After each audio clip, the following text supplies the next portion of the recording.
Good morning बच्चों। आज animal kingdom में हमारा जो लास्ट पेंडिंग है मैमेलिया, वो हम लेंगे आज। तो मैमेलिया से आप सब परिचित हैं बहुत अच्छी तरह से। पानी में भी मिल जाएगा, जैसे डॉल्फिन है, वेल है, वो पानी में मिल जाएगी। ज़मीन लैंड पे, ज़मीन पे एकदम छोटे से चूहे से लेके बड़े हाथी एलिफेंट तक आपको मिल जाएंगे, वो टेरेस्ट्रियल में। फ्लाइंग में भी मिल जाएंगे, जैसे फ्लाइंग फॉक्स है जिसको टेरस बोलते हैं। तो फ्लाइंग भी मिलते हैं, मतलब एरियल भी मिलते हैं, एक्वेटिक भी मिलते हैं और टेरेस्ट्रियल भी मिलते हैं। तो आज ये हुई उसकी हैबिटेट की बात। अभी क्योंकि ये अब सबसे ऊपर वाला क्लास है, तो ये हम ये छोटी छोटी बातें जो अभी हम ट्रिप्लोब्लास्टिक, सिलोमेट्स, वो सब डिस्कस नहीं करेंगे, क्योंकि ये सारा कैरेक्टर इसी में तो आ तो गया ही है। तो इसका सब स्पेशल कैरेक्टर क्या है वही हम डिस्कस करेंगे, वन बाय वन, एक उसका स्पेशल कैरेक्टर डिस्कस करेंगे। तो पहले स्टार्ट करते हैं उसकी स्किन से। तो स्किन है उसकी नॉर्मली हैरी होती है, और हैरी स्किन की साथ उसके पास दो और ग्लैंड रहती है, सुबेसियस ग्लैंड और स्यूडोलिफेरस ग्लैंड। बहुत ज़्यादा डिटेल में नहीं जाते हैं, बाद में वो ये देखेंगे क्या है। लेकिन एक ऑयल ग्लैंड प्रेजेंट रहती है और एक स्वेट ग्लैंड प्रेजेंट रहती है। इतना सा समझ लीजिए आप, एक स्वेट ग्लैंड होती है और एक ऑयल ग्लैंड होती है। And oil gland is ultimately sorry बच्चों, ऑयल ग्लैंड है वही, सुबियसियस ग्लैंड है वही, उसका जो मेमोरी ग्लैंड बनती है वही उसका मॉडिफिकेशन है। तो नाम मेमेलिया है तो उसके पास मेमोरी ग्लैंड होनी ज़रूरी है, मतलब यंग वंस के फीडिंग के लिए उसके पास मेमोरी ग्लैंड होती हैं, तो इसी से उसका नाम मेमेलिया आ गया है। तो फॉर यंग वन फीडिंग, बच्चों के फीडिंग के लिए जो ग्लैंड होती है उसको हम मेमोरी ग्लैंड बोलते हैं। दूसरे इसके स्ट्रक्चर में अगर देखें तो उसके हाथ पांव होते हैं, मतलब अपेंडिजिस, 4 अपेंडिजिस रहते हैं, या तो मॉडिफाइड हो गए हैं या तो अनमॉडिफाइड है। फिर पेंटाडेक्टाइल, मतलब 5 डिजिट होते हैं, पेंटाडेक्टाइल होते हैं, 5 डिजिट होते हैं। डिजिट पे आइदर क्लॉस हो सकते हैं, नाखून हो सकते हैं, नेल्स हो सकते हैं हमारी तरह, या फिर हुप्स हो सकते हैं।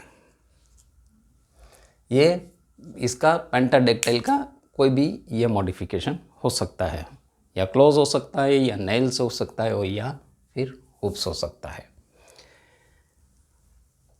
अभी उसके डाइजेस्टिव सिस्टम की बात करें तो डाइजेस्टिव सिस्टम उसकी वेल डेवलप्ड है, सारी जो ग्लैंड से पूरी डेवलप हो चुकी है। अगर टीथ की बात करें तो इसके टीथ है वो थीकोडोंट, मैंने आगे समझाया था। थीकोडोंट माने हेटेरोडोंट, थीकोडोंट माने वेल फिक्स, सो बोन का सॉकेट में वेल फिक्स जो टीथ रहते हैं इसको थीकोडोंट बोलते हैं। हेटेरोडोंट माने जिसकी डेंचर में अलग अलग, मतलब अगर हमारा टीथ देखें तो आगे वाले टीथ को हम इंसिजर्स बोलते हैं 2, फिर बाद में जो टीथ होते हैं पॉइंटेड टीथ उसको हम कैनाइन बोलते हैं, फिर बाद में प्रीमोलर आता है, फिर मोलर आता है, तो डिफरेंट टाइप ऑफ टीथ होता है, तो इसको हम बोलते हैं हेटेरोडेंट। दूसरा ये उसका जो टीथ है वो 2 बार आता है, तो पॉलीफायोडोंट नहीं होते, मतलब जितनी बार गिरता है उतनी बार नहीं आता है, सिर्फ 2 बार आता है। जैसे हमारे केस में मिल्क टीथ बोलते हैं, पहली बार आता है फिर दूसरी बार आता है, तो इसको बोलते हैं डाईफाइकोडोंट। और ये हुई टीथ की बात। दूसरा, इसके पास सब ओपनिंग अलग अलग से, मतलब यूराइनोजेनिटल ओपनिंग अलग है, एक्सेप्शंस हैं वो भी देखेंगे, लेकिन यूराइनोजेनिटल ओपनिंग है और एनस है, मतलब डाइजेस्टिव एनस का ओपनिंग माउथ और एनस दोनों है। दूसरा, उसका स्कल देखें तो इसका डाइकोंडाइल स्कल रहता है। अभी डाइकोंडाइल क्या है, एक अभी थोड़ा सा इतना ही समझ लीजिए कि नीचे ऐसे 2 हिस्से होते हैं स्कल के नीचे, इसको बोलते हैं डाइकोंडाइल स्कल। फिर वर्टिब्रा, तो जो वर्टिब्रा है उसमें नोटेबल थिंग ये है कि उसका जो सर्वाइकल वर्टिब्रा है वो 7 इन नंबर्स होते हैं। चाहे छोटा सा चूहा ले लो, चाहे छोटा सा रैबिट ले लो, चाहे बड़ा व्हेल ले लो, चाहे जिराफ ले लो, चाहे एलिफेंट ले लो, चूहे में इतना सा छोटा होगा, रैबिट में इतना बड़ा होगा और जिराफ में इतना बड़ा होगा, बस डिफरेंस साइज का होता है, लेकिन नंबर सर्वाइकल वर्टिब्रा 7 फिक्स। अभी दूसरा बात करते हैं उसकी एक्सक्रीशन की। तो इसके पास किडनी वेल डेवलप्ड है, तो वेल डेवलप्ड किडनी को हम मेटानेफ्रिक किडनी बोलते हैं, और सारे एक्सक्रीशन है वो यूरियोटेलिक है। तो हमने आगे देखा था कि तीन टाइप के एक्सक्रीशन होते हैं, एमोनोटोलिक होता है, यूरिकोटेलिक होता है और यूरियोटेलिक होता है। तो ये सारा जो एनिमल एक्सक्रीशन है वो यूरियोटेलिक है। अभी थोड़ी बात करते हैं नर्वस सिस्टम की।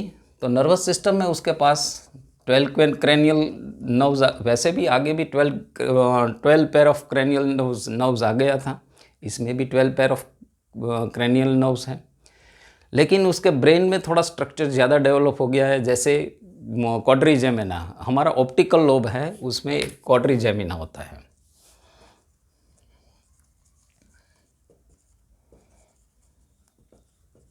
दूसरा होता है कॉर्पस कैलोसम, कॉर्पस कॉलोसम। तो ये क्वाड्रिजेमिना वो ऑप्टिकल, हमारा जो ऑप्टिकल लोब है या ऑप्टिकल नर्व है उसके साथ कनेक्टेड रहता है क्वाड्रिजेमिना।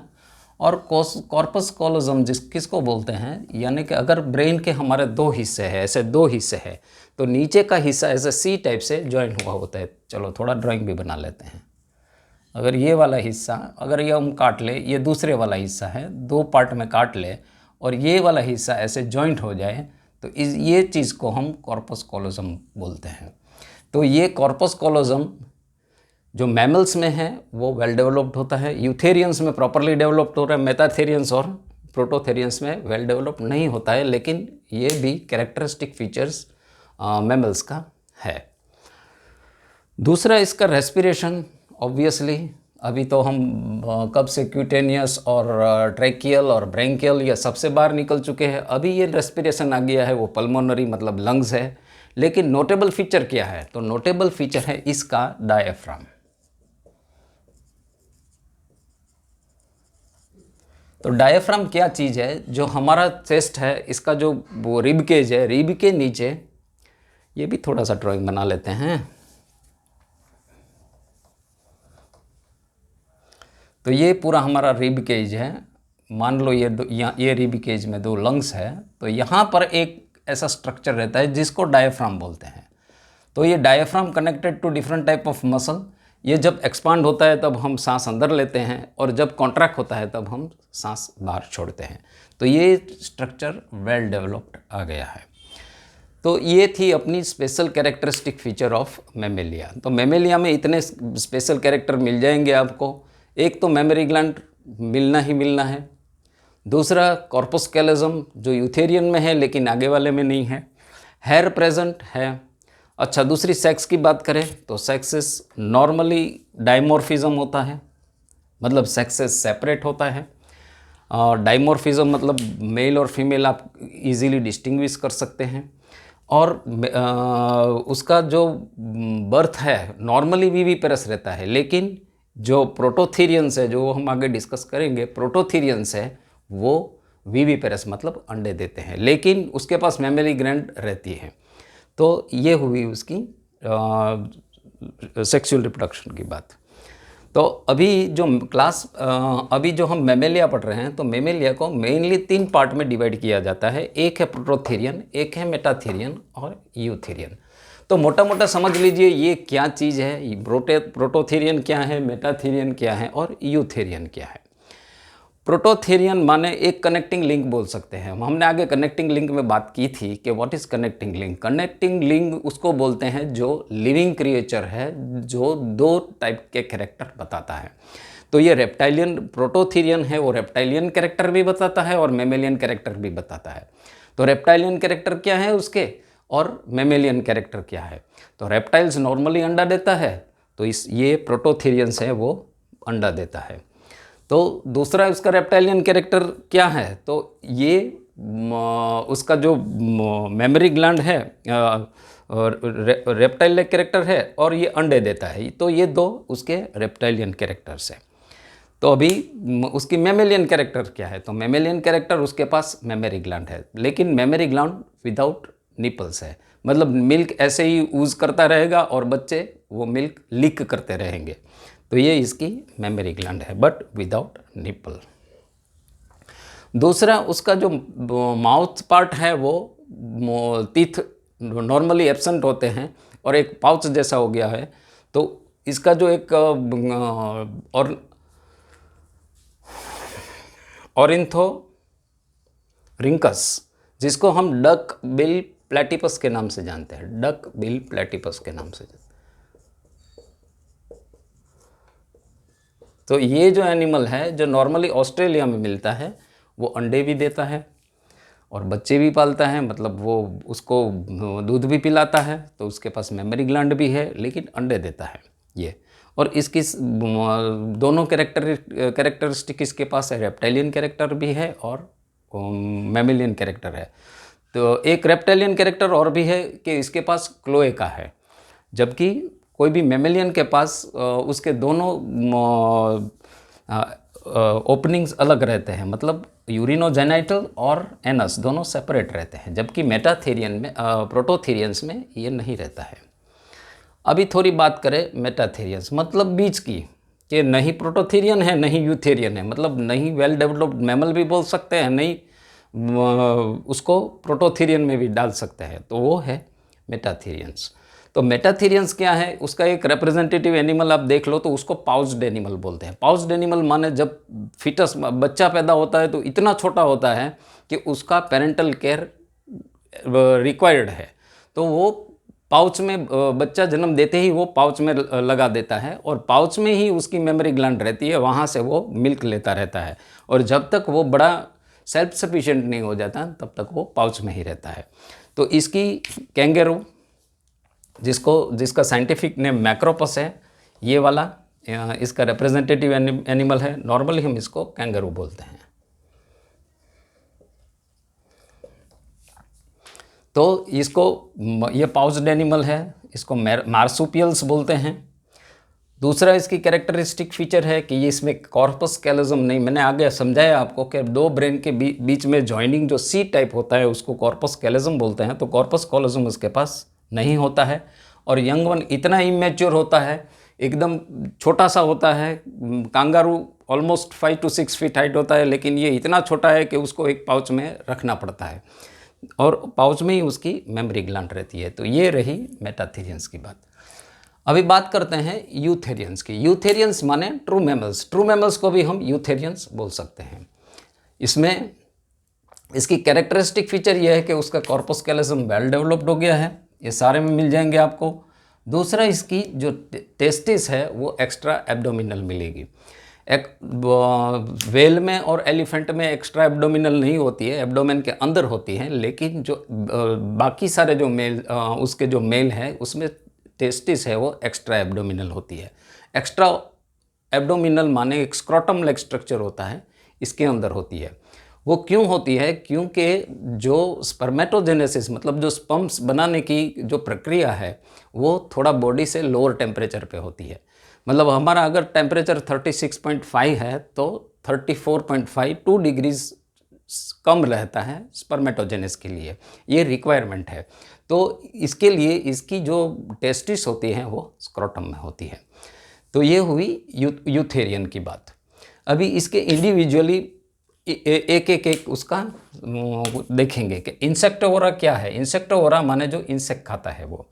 तो ये इसे अपने टेक्स्ट बुक में नहीं दिए हैं, बाकी सारे टेक्स्ट बुक में दिए हैं। तो ताल्पा और सोरेक्स ये इंसेक्टिवोरस है, मतलब जो इंसेक्ट खाते हैं वो। स्पेशल उसका स्नाउट बड़ा होता है और इंसेक्ट्स ऐसे सक कर लेता है।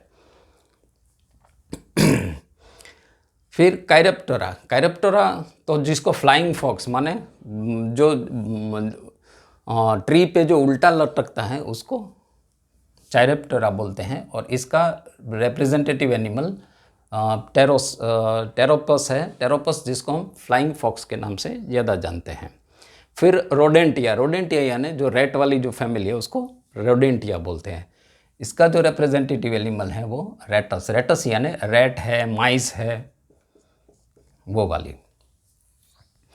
फिर है लेगोमॉर्फ। तो लेगोमॉर्फ क्या है, जो रैबिट है उसको हम लेगोमॉर्फ में डालते हैं। लेगोमॉर्फ माने जिसकी इसकी स्पेशलिटी ये है कि इसके इंसाइजर्स हैं वो काफ़ी बड़े होते हैं और कंटिन्यूसली ग्रो करते हैं। तो ग्रो करने के कारण वो कंटिन्यूसली एक कोई भी ऑब्जेक्ट पे हिट करते रहते हैं। वो हिट करने की वजह से एक कंटिन्यूस साउंड करते रहते हैं। तो ये जो रोडेंटिया है और लेगोमॉर्फ है वो कंटिन्यूस आवाज़ करने की वजह से उसको एक नॉइंग एनिमल ऐसा भी बोलते हैं। नॉइंग, जी में स्पेशली नॉइंग एनिमल्स ऐसे बोलते हैं।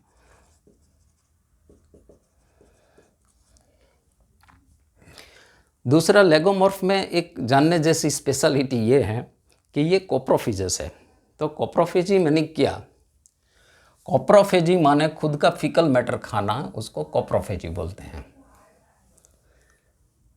लेकिन क्यों, उसका कारण क्या, what is the reason behind it, कि भाई वो उसको अपना फीकल मैटर खाने की क्या ज़रूरत है? तो ज़रूरत इसीलिए है कि सेल्यूलोज मटेरियल हम डाइजेस्ट यानी कि कोई भी एनिमल अपने आप डाइजेस्ट नहीं कर सकता है। तो जो कैटल्स है उसका जो पाउच है उसमें ऊपर की हिस्से में ग्लूमिनोकोकस बैक्टीरिया रहते हैं और ये जो सेल्यूलोज डाइजेस्ट करके फिर पूरा बाहर निकालते हैं। लेकिन इसका जो लेगोमॉर्फस का जो मतलब रैबिट है, हेयर है, उसका जो रूमिनोकोकस है वो लास्ट पोर्शन में रहता है, सीकम में रहता है। तो वहाँ पे उसका सेल्यूलोज सब डाइजेस्ट होता है।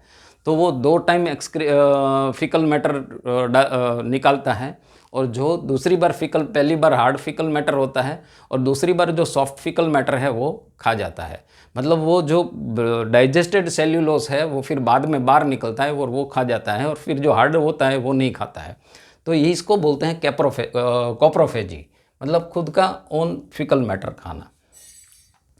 कार्निवोरा तो आप जानते हैं कि कैनाइन्स है, डॉग्स है, वुल्फ्स है, फिर ये सारे कैट्स है, फिर पैंथेरा टाइग्रिस है, पैंथेरा लियो है, जो अपने टेक्स्ट बुक में बहुत सारे एग्जाम्पल दिए हैं, वो सारे बिलोंग्स टू कार्निवोरा ग्रुप। फिर सिटेशिया या किटेशिया में कौन आता है? तो डॉल्फिन्स लाइक हैं, पानी में रहने वाले मैमल्स। तो डॉल्फिन है, फिर वेल्स है, ब्लू वेल्स हैं। तो इसका डॉल्फिन का नाम डेल्फाइनस है, ब्लू वेल का नाम बेलेनोप्टेरा है। फिर सील टाइप एनिमल, सील यानी कि सी सील जिसको बोलते हैं, सील टाइप एनिमल आते हैं, इसको साइरेनिया बोलते हैं। फिर लंबी स्नाउट जिसकी रहती है, तो जो लंबी स्नाउट रहती है इसको प्रोबोसीडिया बोलते हैं और एलिफास माने एलिफेंट्स इसमें आते हैं। फिर प्राइमेटा भी आता है जिसमें ह्यूमन बींग्स है, फिर ऑल टाइप ऑफ गोरिल्लाज है, वो सब प्राइमेटा में आते हैं। तो इसके साथ हमारा मैमेलिया ख़त्म हुआ। नेक्स्ट टाइम से हम क्वेश्चन आंसर सेशन स्टार्ट करेंगे। तो जिसने भी आगे किसी भी क्लासेस में वगैरह में पढ़ लिया है ये सब, तो इसमें पूरा जाने की ज़रूरत नहीं है। आप लास्ट में सारे जितने भी चैप्टर में करा रहा हूँ इसके लास्ट में क्वेश्चन आंसर सेशन रहता है। तो जो प्रीवियसली आस्क्ड क्वेश्चन है वो आप बार बार देखते रहेंगे तो आपका रिवीजन भी होता रहेगा और क्या पूछा जाता है और कैसे पूछा जाता है वो समझ में आ जाएगा। Thank you very much.